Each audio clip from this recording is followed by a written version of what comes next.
Salut, c'est Trado, content de vous retrouver pour la mise à jour de l'indice parisien. Alors, belle séance aujourd'hui puisqu'on s'adjuge plus de 1,3%. Je disais en clôture des marchés US que ces marchés US ont clôturé au-dessus de leur Bollinger supérieur avec la Bollinger supérieure qui monte et la Bollinger inférieure qui descend. C'est un T1 qui devrait se solder par un T2 mardi. Dans ces conditions, je tenterai de saisir un signal haussier en vue de chercher la percussion des 4530. Les 4530 sont là, hein, on est allé beaucoup plus haut, hein. Bon bref, en tout cas, au niveau des fondamentaux, et c'est très important parce que quand vous avez des news positives qui sortent et lorsqu'on ne regarde que celles-là, ça montre généralement un changement de perception du marché. Et clairement, les nouvelles sont bonnes. L'Allemagne a vu l'amélioration du sentiment des analystes et des investisseurs avec une amélioration de l'indice ZOO. Et en zone euro, apparemment, selon la Banque Centrale Européenne, il y a une amélioration des demandes de crédit. Alors, beaucoup de choses à dire aujourd'hui pour l'analyse du CAC 40. Alors, beaucoup de choses, beaucoup de choses. Tout d'abord, on a ouvert un gap ici, hein. C'est-à-dire qu'on a connu une belle séance, mais en plus elle se fait avec des volumes croissants. Ça veut dire qu'il y a de la conviction, hein, dans cette explosion haussière. Un gap dont le principal souci, hein, est de savoir s'il s'agit d'un gap d'essoufflement ou de continuation, hein. Je vous rappelle que s'il s'agit d'un gap d'essoufflement, ça signifie qu'il va être comblé très rapidement et que derrière une consolidation va s'entamer. Par contre, s'il s'agit d'un gap de continuation, comme il y en a eu un là, il s'agit de prendre la hauteur de ce qui a été parcouru avant le gap et de le reporter par-delà le gap. Et ça vous donne un objectif, hein, qui est 4635 à peu près. On verra. En tout cas, pour l'instant, c'est plutôt bien parti. La dernière fois qu'on a eu un gap de continuation, c'était là. Vous voyez, le chemin qui a été parcouru avant a été parcouru au-delà. J'en parle dans mon module de formation sur les gaps, si vous voulez en savoir davantage, hein, c'est vraiment intéressant. Et d'autres éléments à prendre en considération sont ici. Alors, j'en parle pas souvent de l'OBV, mais c'est important quand même. Ça consiste à regarder la solidité de la hausse en cours au regard des volumes qui l'accompagnent. Et là, vous voyez, on est passé au-dessus de la ligne des zéros et il n'y a pas de divergence baissière. C'est-à-dire qu'on a fait un plus haut sur les cours et les volumes ne démentent pas cette progression. Et donc, du coup, pas de divergence sur l'OBV. Ça, c'est plutôt bon normalement.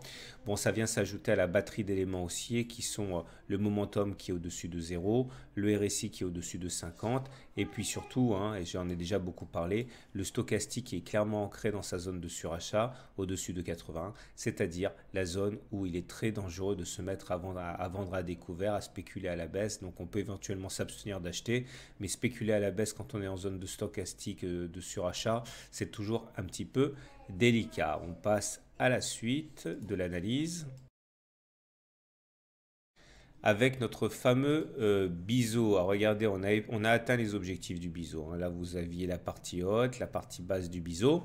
On le connaît, on sait comment ça fonctionne. L'objectif est d'aller chercher tous les points auxquels on a accroché la partie haute.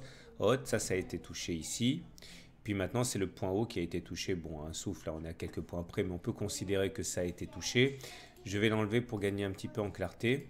Et aussi délirant que ça puisse paraître, hein, il semble bien que l'on veuille aller chercher cette oblique bleue, là, correspondant à notre vague de Wolf sur laquelle on a beaucoup déjà passé de temps il y a 3 semaines. Alors, cette zone là est très importante à noter. Elle m'a été rappelée par Jérôme, hein, parce que c'est vrai que si on remonte en arrière, on voit que c'était notre fameux gap ici. Il n'y a pas eu de cotation entre les plus bas de cette séance et les plus hauts de cette séance. Ça s'appelle un gap. C'est un gap qui a été assez meurtrier puisque regardez, hein, la baisse qui s'en est suivie. Autant dire que ça va être une zone qui est assez difficile à passer, cette zone comprise entre 4580 et 4634. Surtout que si on regarde l'hebdomadaire, regardez, tada, on est en train de passer au-dessus de la moyenne mobile, notre fameuse moyenne mobile à 30 semaines. On sait que cette moyenne mobile à 30 semaines est très importante parce que c'est la moyenne mobile de Weinstein. Et là, actuellement, on est en train de la passer. Bon, rien n'est fait, la semaine n'est pas terminée, on n'a pas une autre confirmation. Mais si ça devait effectivement s'avérer juste, eh bien, ça serait un signe très très positif pour les haussiers. On en reparlera bien sûr en semaine. Je reviens sur le journalier. On a un autre élément très important à prendre en considération pour demain, c'est la présence ici d'une résistance qui va nous embêter un petit peu. Alors cette résistance, elle correspond, si ma mémoire est bonne, à...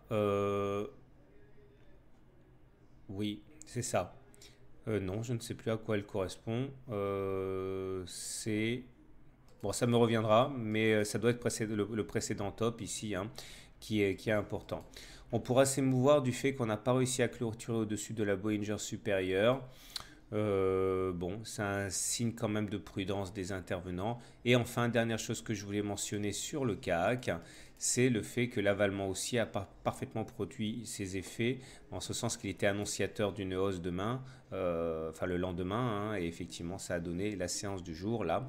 Donc n'oubliez pas, il faut absolument maîtriser les chandeliers japonais pour avoir une véritable idée de ce que vont faire les cours par la suite. On fait un petit détour du côté des autres indices. Ah oui, euh, certains remarqueront, et notamment Didier qui m'a envoyé cette épaule, tête, épaule inversée, épaule, tête, épaule inversée, hein, ça fait partie d'un de mes modules de formation aussi. Je reviendrai sur ça un petit peu plus tard. Passons aux autres marchés. Donc maintenant pour notre DAX allemand, belle séance aussi, plus 2,27%. Forcément, hein, c'était le centre, c'était l'épicentre de la secousse d'aujourd'hui, la secousse positive avec le ZOO. Vous remarquerez qu'on vient d'inscrire un T1 ici, c'est-à-dire une clôture au-dessus de la Bollinger supérieure dans un très bon contexte, puisque la Bollinger supérieure monte et la Bollinger inférieure descend. Dans ces conditions, effectivement, on peut être résolument optimiste pour la suite, hein, puisque nous avons plus d'une chance sur deux de faire un T2. Malheureusement, il faut faire attention parce qu'on va être face à une résistance importante, la lagging span qui rencontre, mais j'en ai déjà parlé, la SSB du nuage, et dans son prolongement, bien sûr, les cours sur lesquels on est venu buter. Donc on est sur une résistance assez importante, il faut se méfier quand même de ça. J'aimerais insister sur le fait qu'on a une double divergence baissière sur le momentum et sur le MACD. Vous voyez, le momentum n'a pas fait de plus haut pendant que les cours du DAX ont fait un plus haut. Et le MACD non plus n'a pas fait de plus haut pendant que le DAX faisait un plus haut. On retrouve exactement la même chose sur le DAX et l'Eurostoxx. Donc ça, c'est un petit peu un petit bémol, hein. On a une épée de Damoclès quand même avec cette divergence baissière que l'on retrouve également sur l'Eurostoxx avec les mêmes difficultés. Là, on vient de buter sur un plat de SSB ici. Ok. Donc ça, c'est ce qu'on a sur la planche de main.